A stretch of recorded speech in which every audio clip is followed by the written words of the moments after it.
সুযোগ্য দর্শক মণ্ডলী, রাঙ্গুনিয়া সরববাটা স্বাগতলা ক্লাব ফুটবল একাদশ কর্তৃক তৃতীয়বারের মতো মিনিবার ফুটবল টুর্নামেন্ট 2024 অনুষ্ঠিত।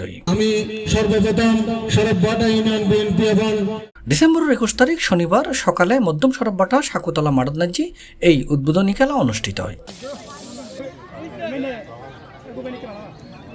এই খেলায় আমাদেরকে তৈরি করবে সুস্থ মন, সুস্থ দেহ, এবং আমরা মনে করি এই যে বর্তমান যে সমাজ মাদক মুক্ত করার জন্য এটাই একমাত্র হাতিয়ার।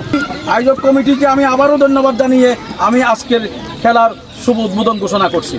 স্বাগতলা ফুটবল টুর্নামেন্টের আয়োজক কমিটির সিনিয়র সদস্য ফরিদ সওদাগরের সভাপতিত্বে ও সাংবাদিক কামরুল ইসলামের সঞ্চালনায় এডে প্রধান অতিথি হিসেবে উপস্থিত আছেন সরববাটা ইউনিয়ন বিএনপি সাধারণ সম্পাদক ইঞ্জিনিয়ার ওসমান গনি।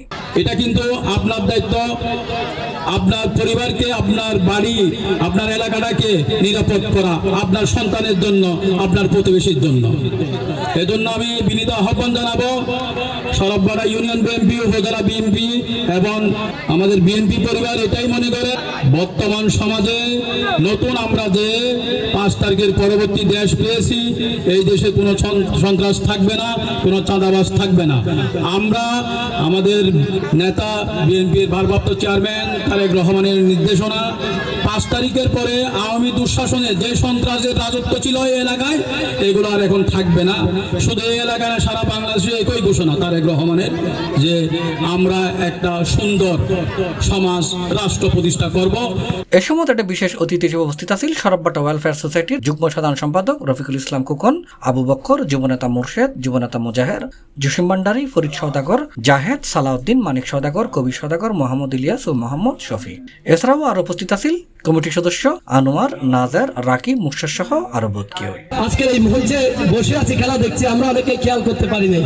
তাই one goal education for all, আমাদের সবাইকে একটি গোল থেকে শিক্ষা নিতে হবে। আমাদের প্রত্যেকের জীবন হচ্ছে এরকম। আপনাদের এলাকার কৃতি সন্তান ইঞ্জিনিয়ার ওসমান গনি সাহেব, বড় ভাই আমিনুল ইসলাম টিপু মঞ্চ প্রতিষ্ঠা আছেন। খেলার প্রতিদ্বন্দ্বিতা করছি শহীদ জিয়া ফুটবল একাদশ বনাম হাজারিকিল ফুটবল একাদশ। হাজারিকিল ফুটবল একাদশে শহীদ জিয়া ফুটবল একাদশরে 1-0 গোলে পরাজিত করে। C+ TV, Chittagong.